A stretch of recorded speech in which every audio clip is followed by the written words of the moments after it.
प्यारे छात्र और छात्रा सबको सादर प्रणाम। मैं तुम्हारे पाशा गुरुजी हिंदी पंडित के रेड्डी हाई स्कूल तिलकपल्ली, 8वीं कक्षा यानी 8th क्लास। जल्दी से जल्द द्वितीय भाषा हिंदी पुस्तकें ओपन कीजिए प्यारे छात्र और छात्रा। तो देखिएगा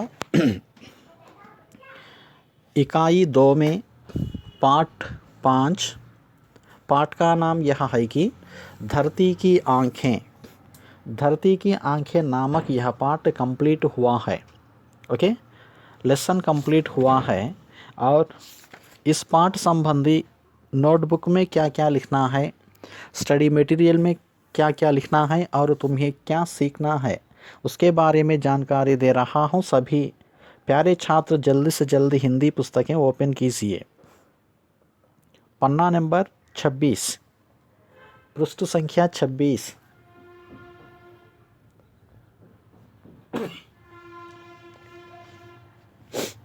पेजी नंबर 26 में आइए। टेक्स्ट बुक्स जल्दी ओपन कीजिए। तो देखिएगा धरती की आंखें नामक पाठ, पेज नंबर 26 में सुनो बोलो है। सुनो का मानी विनुटा विनुमो, बोलो का मानी चप्पुमो। तो देखिएगा वहाँ प्रधान से 2 प्रश्न है, उस 2 प्रश्नों के उत्तर देना जरूरी है। तो देखिएगा फर्स्ट क्वेश्चन सुनो बोलोलो మొదటి क्वेश्चन చూడండి। पाठ में दिए गए चित्रों के बारे में बातचीत कीजिए। మీ యొక్క పాఠ్య పుస్తకంలో ఇచ్చినటువంటి బొమ్మల గూర్చి మాట్లాడండి। ओके, तो देखिएगा यह साइंस संबंधी पाठ है। इस चित्र में, इस पाठ में जो दिखाई दे रहे हैं उस चित्रों के बारे में बताओ।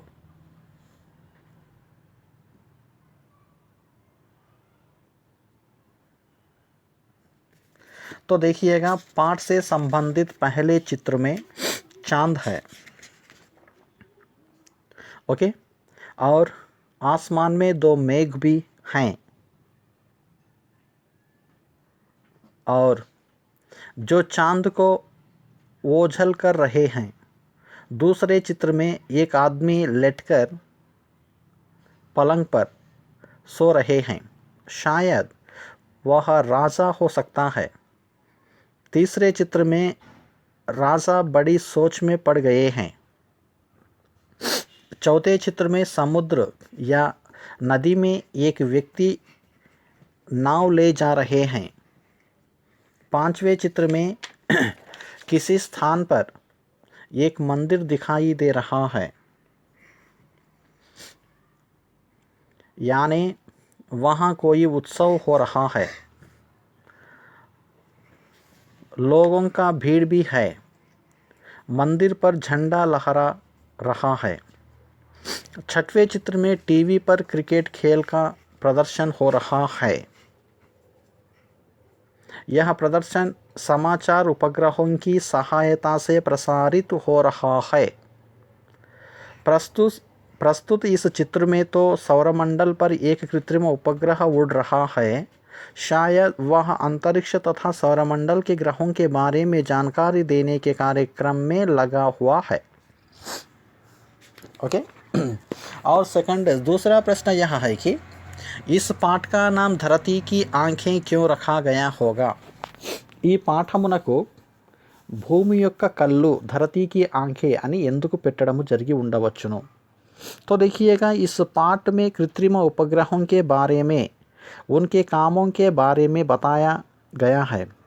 समीप भविष्य में होने वाली मौसम, वातावरण संबंधी समाचार को हमें ये देता है। इसलिए इस पाठ का नाम धरती की आंखें रखा गया होगा।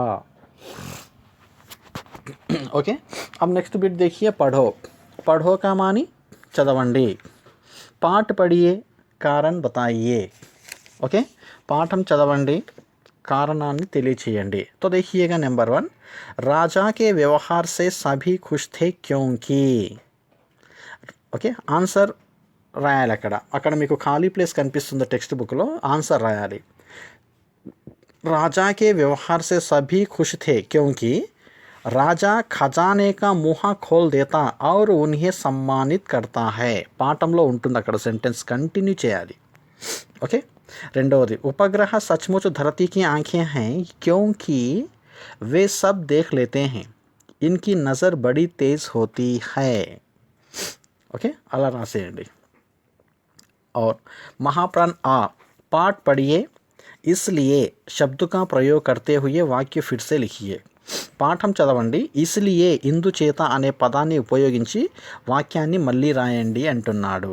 నంబర్ 1, అక్కడ ఎగ్జాంపుల్ ఇచ్చింది చూడండి. జైసే రాజా కే వ్యవహార్ సే సభీ ఖుష్ థే, వే రాజా కే లియే सब कुछ करने को तैयार थे.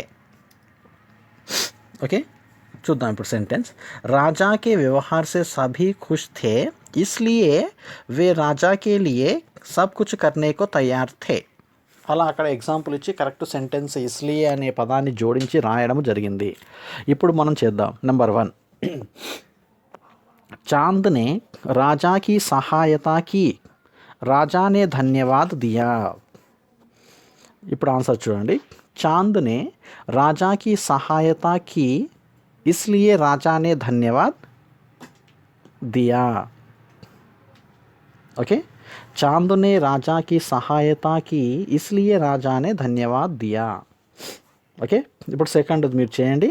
इन उपग्रहों की नज़र तेज़ है, इनसे कोई बात छिपी नहीं रहती. ఇప్పుడు మీరు చెప్పండి దీనికి. ఇస్లియే అనే పదాన్ని చేర్చండి అక్కడ మధ్యలో. ఓకే, इन उपग्रहों की नज़र तेज़ है इसलिए इनसे कोई बात छिपी नहीं रहती. ओके ना, राइट. अब तो देखिएगा नेक्स्ट यहाँ बिठाई कि लिखो, रायंडी. अल्पप्राण आबिट, नीचे दिए गए प्रश्नों के उत्तर लिखिए. క్రింద ఇవ్వబడిన ప్రశ్నలకు సమాధానాలు రాయండి. 2 प्रश्न है तुम्हारे पाठ्य पुस्तक में. नंबर 1, राजा की जगह यदि आप होते तो क्या करते. రాజుగారి ప్లేస్లో మీరుంటే ఏం చేస్తారు. ओके, आंसर देखिए. राजा की जगह यदि मैं होता तो मैं भी राजा के जैसे ही अपने सपनों को दूसरों से कहकर उसके बारे में चर्चा करता, सपनों को पूरा करने का प्रयास करता, सबके राय लेता. ओके, और नेक्स्ट, सपनों को पूरा करने के लिए आप क्या करेंगे. ఓకే, కలల్ని పూర్తి చేయడం కొరకు తమరు ఏం చేస్తారు. ऐसे प्रश्न है वहाँ. और నెక్స్ట్, इस पाठ का सारांश अपने शब्दों में लिखिए. ఈ పాఠానికి సంబంధించిన సారాంశాన్ని మీ మాటలలో చెప్పండి. तो देखिएगा मैं बता रहा हूँ यहाँ आंसर सारांश. बहुत पुरानी बात है, एक राजा था, वह सपने देखता था, उन्हें पूरा करने का प्रयास करता था. दरबार में बुद्धिमानों के सामने सपने सुनाता था, उन्हें पूरा करने में उनकी सहायता लेता. इस प्रयत्न में सफल होने पर उनको सम्मानित करता, असफलता पर निराश नहीं होता बल्कि उनका उत्साह बढ़ाता. राजा के व्यवहार से सभी खुश थे. राजा के नाव समुद्र में कई मील दूर जाते व्यापार करते थे. इस प्रकार राजा का राज्य का भी दूर दूर तक विस्तार हुआ. कभी कभी राजा का नाव समुद्र में डूब जाता था और कभी कभी उन पर हमला होता था. इसकी सूचना उसे तुरंत नहीं मिलती थी. उन्हें सहायता भेजने में भी विलंब होता था. कहीं कोई उत्सव होता तो उसे राजा ना देख पाता और ना जान पाता. एक दिन राजा चांदनी रात का आनंद ले रहा था. अचानक उसे नींद आ गई. उसने एक सपना देखा. उस सपने में चांद के 2 आंखें हैं, मोह है. वह कहता है कि समुद्र में तूफान आने वाला है. मैं अभी तुम्हारे नाव को सूचित करता हूँ कि मार्ग बदल लें. तुम्हारे राज्य पर किसी ने हमला किया है. शीघ्र ही सहायता के लिए सेना भेजो. राज्य के पूर्व में एक उत्सव मनाया जा रहा है. तरह तरह के खेलों का आयोजन हो रहा है. राजा ने सपने में ही चांद को धन्यवाद दिया। राजा ने अगले दिन सपने के बारे में दरबार में कहा। कुछ दिन के बाद ना राजा रहा और ना दरबारी। तब राजा का सपना सचमुच सच हो गया। आज सैकड़ों कृत्रिम उपग्रह पृथ्वी की परिक्रमा कर रहे हैं। अंतरिक्ष में ये चक्कर काट रहे हैं। ये धरती की आंखें समान हैं। ये मौसम संबंधी, तूफानों संबंधी, धरती पर होने वाले तरह तरह के विस्फोट आदि के बारे में पहले पहचान लेकर हमें सूचित करते हैं। इन उपग्रहों की नज़र तेज है। ये सैकड़ों मील दूर से चित्र खींचते हैं। शत्रुओं की सैनिक सूचना भी हमें देते हैं। ओके, यह है सारांश। तो देखिएगा नेक्स्ट बिट यहाँ है कि शब्द भंडार।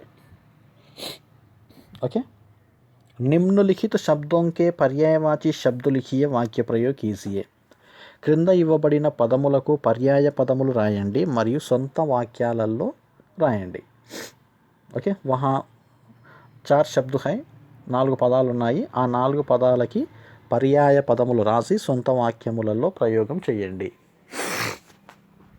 Number 1 Prayas. Prayas means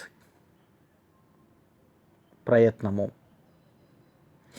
okay, Prayas ప్రయత్నము। నెక్స్ట్ యష్। యష్ అంటే కీర్తి। ఉత్సవ్ ఉత్సవము। చాంద్ చంద్రుడు। వీటికి సంబంధించి పర్యాయ పదాలు రాసి సొంత వాక్యాలలో రాయండి। ఇక నెక్స్ట్ పేజీ నెంబర్ 27 రెండో ఆ। कृत्रिम उपग्रह हमारी सहायता करते हैं। वे हमें क्या क्या सहायता करते हैं बताइए। కృత్రిమ ఉపగ్రహాలు మనకు సహాయం చేస్తాయి। అవి మనకు ఏమేం సహాయం చేస్తాయో తెలియచేయండి। నెంబర్ 1 मौसम। एग्जाम्पल, मौसम से हमें मौसम की जानकारी देते हैं। వాతావరణానికి సంబంధించినటువంటి సమాచారాన్ని ఇస్తాయి। ఓకే, నెక్స్ట్ सूचన। हमें समुद्र में उड़ते तूफान संबंधी सूचना देते हैं। खनिज पदार्थों। हमें खनिज पदार्थों की प्राप्ति प्रांतों के बारे में सूचना देते। समाचार। हमें देश विदेश संबंधी समाचारों को टेलीविज़न कार्यक्रमों के रूप में देते हैं। ఓకే, ఇక్కడనేమో మనకి సంబంధించిన మౌసం, సూచన, ఖనిజ పదార్థాలు, సమాచారములు। అక్కడ సెంటెన్స్ ఏముండాలి అంటే కృత్రిమ ఉపగ్రహాలు మనకి ఏ విధంగా సహాయం చేస్తాయో రాయండి। ఓకే, अगर खाली प्लेस ఉంది కదండి, टेक्स्ट बुक లో कंप्लीट చేయండి। और नेक्स्ट देखिएगा सृजनात्मक अभिव्यक्ति। सृजनात्मक अभिव्यक्ति में अपने सपने के बारे में कविता की रचना कीजिए। ఓకే, अपने सपने के बारे में कविता की रचना कीजिए। మీరు కలలు ఏ విధంగా కంటారో దానికి సంబంధించి పద్య రూపంలో రాయమంటున్నాడు, రాయండి। नेक्स्ट प्रशंसा। पाठ में बताया गया है कि अब उपग्रह शिक्षक का भी काम कर रहे हैं। वे शिक्षक के रूप में क्या क्या काम कर सकते हैं सोच कर लिखिए। ओके, आंसर ऐसा रहता है कि शिक्षक के रूप में अब उपग्रह दूरस्थ शिक्षा विभाग के छात्रों को दूरदर्शन में पाठ पढ़ा रहे हैं। पाठशाला तथा कॉलेज और विश्वविद्यालयों में पढ़ रहे छात्रों को भी दूरदर्शन पाठ उपग्रहों के सहारे ही दिए जा रहे हैं। इतना ही नहीं, किसानों के लिए भी कुछ कार्यक्रमों का आयोजन हो रहा है। किसानों के लिए मौसम संबंधी, फसलें संबंधी जानकारी भी इनके द्वारा दिए जा रहे हैं। इसलिए पाठ में बताया गया है कि उपग्रह शिक्षक का भी काम कर रहे हैं। और नेक्स्ट लास्ट बिट यहाँ है कि भाषा की बात। ओके, तो देखिएगा इसमें ग्रामर संबंधी रहता है। भाषा की बात। वह नित्य नए सपने देखता, आपका यह सपना अवश्य सच होगा, वे सब देख लेते हैं। అక్కడ 3 సెంటెన్సులు ఉన్నాయి, అక్కడ 3 వాక్యములు ఉన్నాయి। ऊपर दिए गए वाक्यों में वह, यह, वे शब्द संज्ञा अथवा नाम के स्थान पर आए हैं। व्याकरण की दृष्टि से ऐसे शब्द सर्वनाम कहलाते हैं। ओके, నామవాచకానికి బదులుగా వాడబడేటటువంటి పదాలని అక్కడ ఇవ్వడం జరిగింది. వహ, యహ, వే. వీటిని మనం ఏమంటాం? సర్వనామములు అంటాము. మై, తుమ్, తూ, తుమ్, आप, यह, वह, जो, कोई, कुछ, कौन, क्या आदि शब्द भी सर्वनाम के उदाहरण है. तो देखिएगा सर्वनाम के 6 भेद हैं, वे हैं. నామవాచకములో 6 రకములు ఉంటాయి. నెంబర్ 1 పురుషవాచక సర్వనాం, నిజవాచక సర్వనాం, నిశ్చయవాచక సర్వనాम, ओके, संबंधवाचक सर्वनाम, प्रश्नवाचक सर्वनाम, निजवाचक सर्वनाम. तो देख लेंगे अब एक एक के बारे में सुने. पुरुषवाचक सर्वनाम, इस सर्वनाम के 3 भेद हैं. उत्तम पुरुष यानी बोलने वाला, जैसे मैं, हम. सेकंड आ मध्यम पुरुष यानी सुनने वाला, जैसे तू, तुम, आप.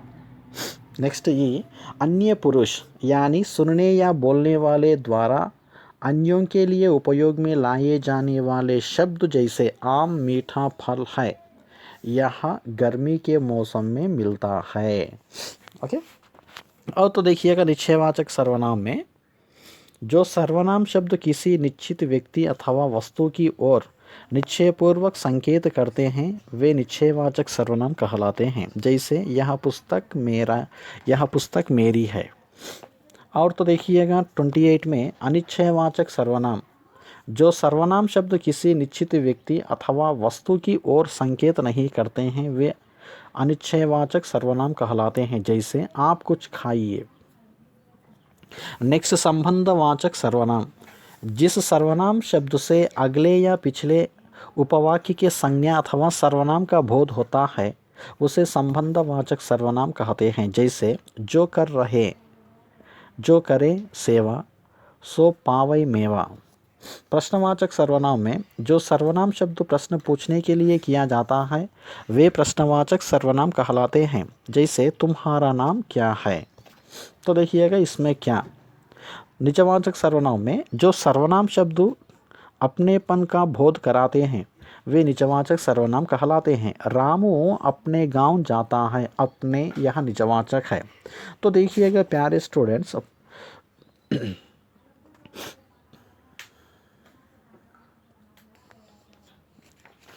और अब नीचे दिए गए अनुच्छेद में से 3 सर्वनाम शब्द ढूंढिए, उन शब्दों का वाक्य में प्रयोग कीजिए. नीचे APJ అబ్దుల్ కలాం का एक अनुच्छेद మీన్స్ పేరా दिखाई दे रहा है. అందులో నుంచి ఏవైనా 3 సర్వనామాలకి సంబంధించిన పదాలను వెతికి సొంత వాక్యములు రాయండి. ओके. तो देखिएगा उसको एक बार पढ़ रहा हूँ, सुन लीजिए. APJ अब्दुल कलाम जी को जवाहरलाल नेहरू की तरह ही बच्चों से काफ़ी लगाव था. वे जहाँ भी जाते थे बच्चों से अवश्य मिलते थे, उन्हें स्वप्न देखने और उसे पूरा करने का संदेश देते थे. एक दिन कलाम जी किसी सभा को संबोधित कर बाहर निकल रहे थे, तब उनकी दृष्टि एक छोटी सी मासूम लड़की पर पड़ी जो उनके हस्ताक्षर लेना चाहती थी. जब कलाम ने उस लड़की से पूछा, बेटी तुम्हारा नाम क्या है और तुम क्या चाहती हो, तब उस लड़की ने अपना नाम बताते हुए कहा, मैं विकसित भारत में रहना चाहती हूँ. लड़की के इस उत्तर से वे अत्यधिक प्रभावित हुए और विज़न 2020 नामक पुस्तक में भारत को एक विकसित देश बनाने के लिए उन्होंने अनेक सुझाव दिए. तो देखिएगा इसमें तुम, मैं, वे नामक 3 सर्वनाम के शब्द हैं. उससे सेंटेंस ऐसा बना सकते हैं कि मैं अध्यापक हूँ, और तुमसे तुम कहाँ जा रहे हो, और वे मैदान में खेलते हैं, ऐसे. ओके. परियोजना कार्य बाद में करेंगे. नेक्स्ट परियोजना कार्य रहता है, अब नहीं. तो देखिएगा क्या मैं ये कर सकता हूँ, कर सकती हूँ. पाठ के बारे में बातचीत कर सकता हूँ. यस. इस तरह के पाठ पढ़कर समझ सकता हूँ. यस. पाठ के शब्दों से वाक्य बना सकता हूँ, सकती हूँ. तो देखिएगा पूरे राइट कीजिए. यस. हाँ. तो देखिएगा अब तुम्हें नोटबुक में क्या क्या लिखना है बता रहा हूँ, तो देख लीजिएगा. तुम्हारे स्टडी मटेरियल में मीनिंग्स हैं, మీ స్టడీ మెటీరియల్లో మీనింగ్స్ ఉన్నాయి, మీనింగ్స్ మొత్తం రాయండి. అవి ఎలా రాయాలి అంటే హిందీలో వచ్చే పదాలన్నీ రెడ్ పెన్, ఇంగ్లీష్ మరియు తెలుగులో వచ్చే పదాలన్నీ బ్లూ పెన్. ఓకే, పైన లెసన్నే మంచిగా రాయండి. రాసిన తర్వాత మీనింగ్స్ రాయండి.